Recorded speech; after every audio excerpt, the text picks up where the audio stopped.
1755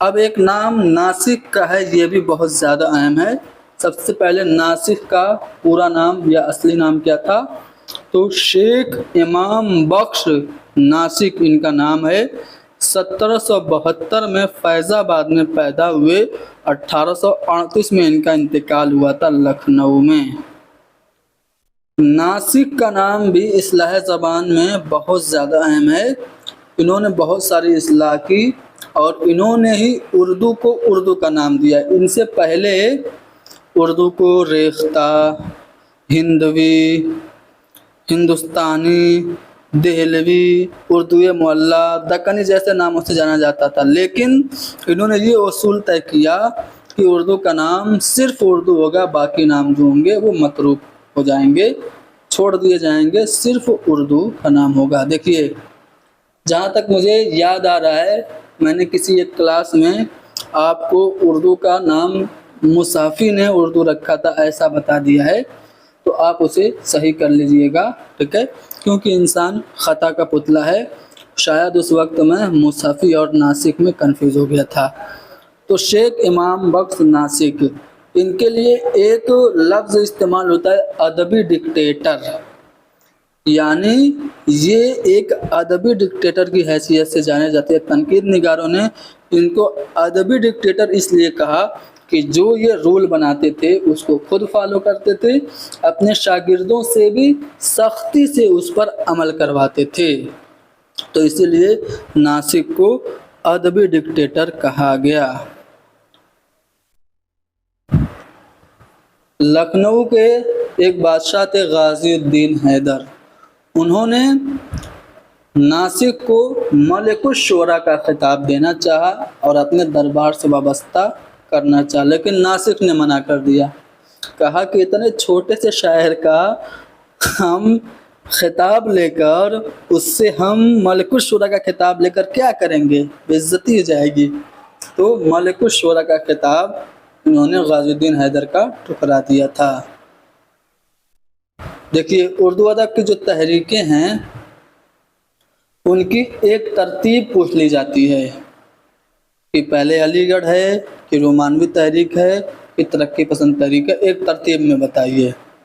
تو جتنے بھی اردو ادب کی اہم تحریکیں ہیں ان کو میں نے ایک ترتیب میں لکھا ہے، آپ یاد کر لیجئے۔ سب سے پہلے ایہام گوئی کی تحریک، پھر ایہام گوئی سے جب لوگ تھک گئے، اس سے بہت زیادہ مہمل باتیں اور وہم میں ڈالا گیا لوگوں کو، تو پھر اصلاح زبان کی تحریک مرزا مظہر جان جناح نے چلائی۔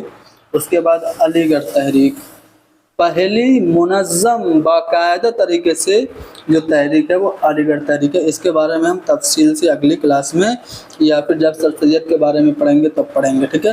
رومانوی تحریک، علی گڑھ تحریک کے بعد رومانوی تحریک ہے، یاد رکھیے گا۔ جب بھی آپ سے ترتیب پوچھے تو علی گڑھ تحریک کو پہلے اور رومانوی تحریک کو بعد میں رکھیے گا، ترقی پسند تحریک اس کے بعد حلقہ ارباب ذوق، پھر جدیدیت، اس کے بعد ما بعد جدیدیت، ٹھیک ہے؟ اس طرح سے رکھیے گا۔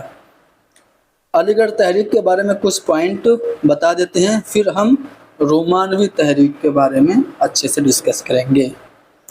علی گڑھ تحریک نے کیا کیا؟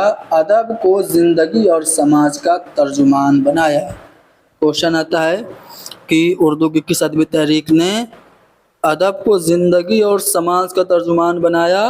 ترقی پسند تحریک، رومانوی تحریک، علی گڑھ تحریک یا پھر اصلاح زبان کی تحریک؟ تو آپ کا جواب ہوگا علی گڑھ تحریک۔ علی گڑھ تحریک کی بنیاد اقلیت پر مبنی تھی، یعنی کہ آپ سوچ سمجھ کے عقل سے کام لیں گے، ادھر ادھر کی باتیں، حسن و عشق کی جو فرسودہ روایات چلتی آ رہی ہیں اردو ادب میں ان کو ہمیں ترک کرنا ہے۔ علی گڑھ تحریک کے زیر اثر ادب کو مقصدیت کے لیے استعمال کیا گیا تھا، ٹھیک ہے؟ اور اصلاحی ناولوں کا سلسلہ علی گڑھ تحریک کے زیر اثر شروع ہوا تھا۔ اصلاحی ناول کنہوں نے لکھا؟ یاد کریے، اردو کے پہلے ناول نگار ڈپٹی نذیر احمد، میرۃ العروس جو انہوں نے لکھا تھا وہ اصلاحی ناول تھا۔ اس کے علاوہ توبۃ النصوح، بنات الناش، ابن الوقت جیسے اہم ناول جو ہیں اصلاحی ناول ہیں۔ تو یہ جو ڈپٹی نذیر احمد تھے یہ علی گڑھ تحریک سے وابستہ تھے، یا پھر یوں کہ یہ سر سید کے رفیق تھے۔ تو اصلاحی ناولوں کا سلسلہ یہیں سے شروع ہوا۔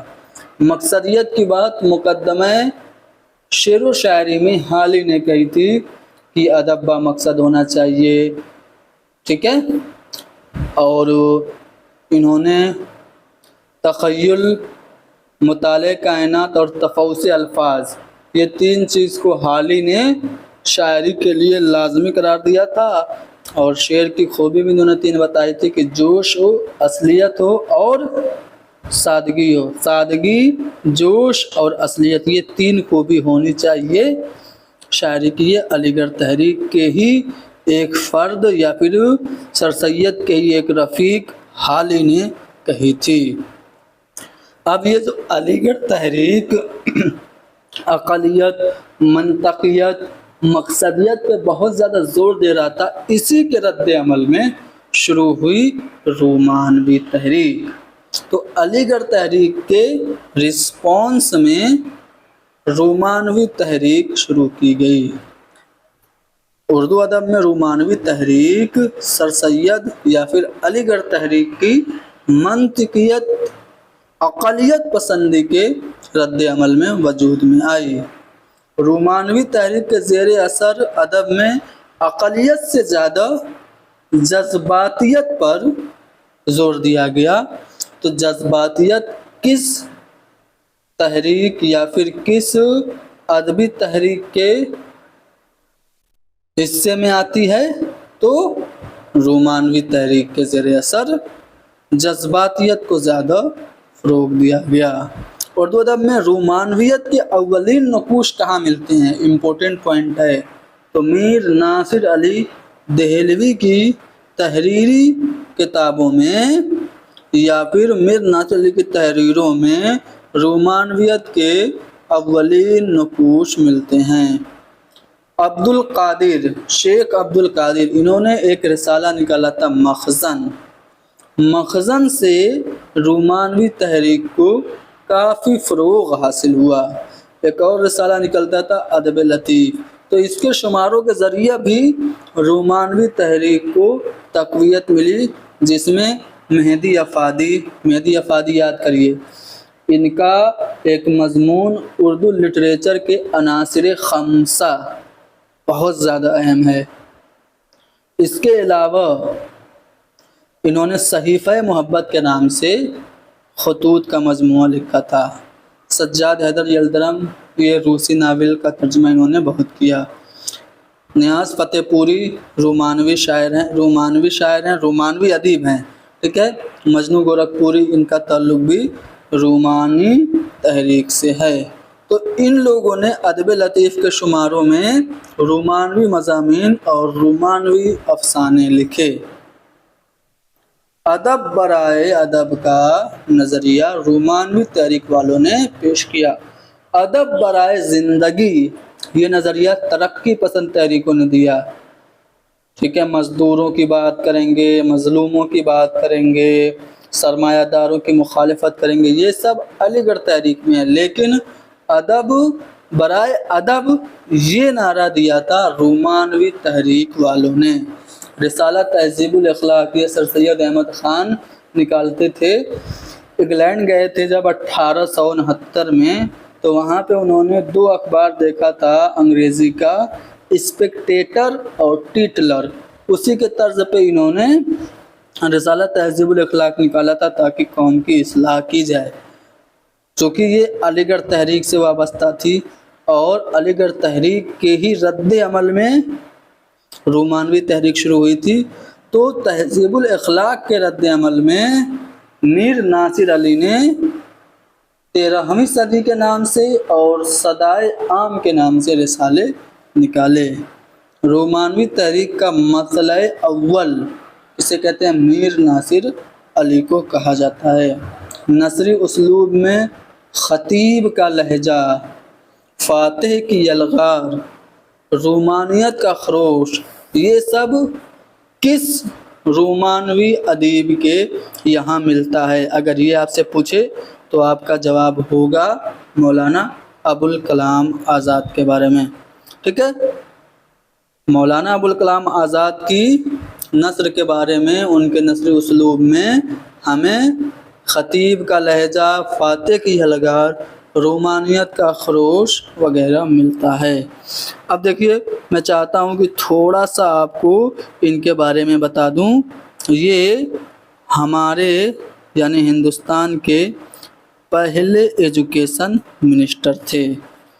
یہ مکہ معظمہ میں پیدا ہوئے تھے. جی ہاں، 1888 میں مکہ معظمہ میں پیدا ہوئے اور 1858 میں دلی میں انتقال ہوا. مولانا ابوالکلام آزاد کی ایک کتاب ہے India wins freedom. India wins freedom کا اردو میں ترجمہ کس نے کیا تھا؟ رئیس جعفری نے کیا تھا. ان کی بہت ساری کتابیں ہیں. غبار خاطر یہ ان کے خطوط کا مجموعہ ہے، جس میں 24 خطوط ہیں. قلعہ احمد نگر کی جیل سے انہوں نے دوران اسیری لکھا تھا اپنے دوست حبیب الرحمان خان شیروانی کے نام. پہلے بار اسے محمد اجمل نے مرتب کر کے مقدمے کے ساتھ 1946 میں شائع کیا تھا. اس کے بعد غبار خاطر کو 1947 میں مالک رام نے مرتب کر کے شائع کرایا تھا.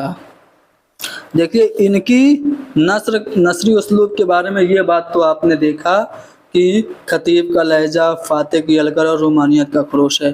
ان کی نثر کے بارے میں اور بھی باتیں ہیں. جیسے سجاد انصاری لکھتے ہیں کہ اگر قرآن اردو زبان میں اترنا ہوتا تو ابوالکلام آزاد کی نثر میں اترتا. اسی طرح ایک ایسا ہی ملتا جلتا ایک قول رشید احمد صدیقی کا بھی ہے. وہ کہتے ہیں کہ میرا عقیدہ ہے کہ اگر قرآن نازل نہ ہو چکا ہوتا تو مولانا ابوالکلام آزاد کی نثر اس کے لیے منتخب کی جاتی یا اقبال کی نظم. تو یہ آپ یاد رکھیے گا، رومانوی تحریک سے وابستہ تھے یا پھر رومانوی ادیب تھے مولانا ابوالکلام آزاد. رومانوی ادیب سجاد حیدر یلدرم نے ادب میں تعلیم یافتہ طبقہ نسواں کو متعارف کرایا.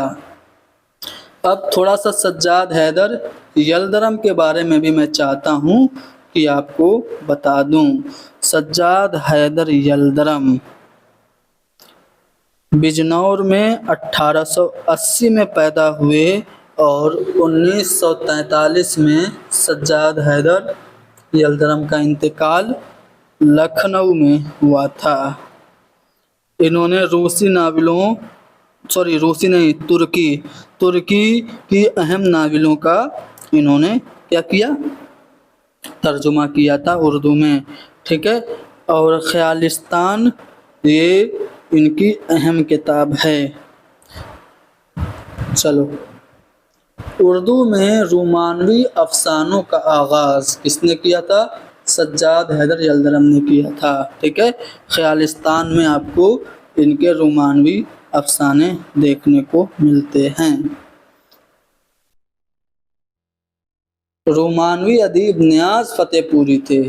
ٹھیک ہے. یہ بھی ایک رومانوی ادیب تھے اور یہ رسالہ نگار نکالتے تھے. اکثر پوچھا جاتا ہے کہ رسالہ نگار کون نکالتے تھے؟ تو یہ نکالتے تھے نیاز فتح پوری. رومانوی ادیب نیاز فتح پوری کے یہاں جذبات پرستی کو مذہب مانا جاتا ہے. اختر شیرانی کو رومانی شاعر یا پھر شاعر رومان کہا جاتا ہے. اردو ادب میں ان کی شاعری رومانوی بغاوت کی مثال قرار دی جاتی ہے. رومانوی تحریک کے زیر اثر سورا نے فطرت پر لکھا. رومانوی تحریک سے جو لوگ وابستہ تھے ان میں محمد حسین آزاد، عبدالحلیم شرر، شیخ عبدالقادر، علامہ اقبال، ابوالکلام، سجاد حیدر یلدرم، خواجہ حسن نظامی، مہدی افادی، سجاد انصاری، نیاز فتح پوری، قاضی عبدالغفار، مرزا ادیب، عظمت اللہ خان، جوش ملیح آبادی، اختر انصاری، عبد الرحمن بجنوری، فراق گورکھپوری وغیرہ کے نام اہم ہیں۔ تو رومانوی تحریک کے بارے میں اور اس سے متعلق کچھ اہم ادیب اور شعراء کے بارے میں ہم نے آپ کو بتا دیا، ٹھیک ہے۔ امید ہے کہ آپ لوگوں کو یہ کلاس پسند آئی ہوگی۔ اس میں ہم نے آبجیکٹیو نہیں کرایا ہے۔ ریزن کیا ہے؟ ریزن یہ کہ یہ جو پوائنٹ بنائے گئے ہیں آبجیکٹیو فارم سے ہی اس کو کنورٹ کیے گئے ہیں۔ اب اسی کو پھر سے آبجیکٹیو فارم کر کے اس کے بعد 4 آپشن لگا کے وقت ضائع کرنے کا کوئی مطلب نہیں ہے۔ اگر ایک سوال میں آپ سے آبجیکٹیو فارم میں پوچھ لوں تو آپ چاہیں تو مجھے آنسر کر سکتے ہیں کمنٹ میں۔ جوش ملیح آبادی کو شاعر شباب اور شاعر انقلاب کہا جاتا ہے۔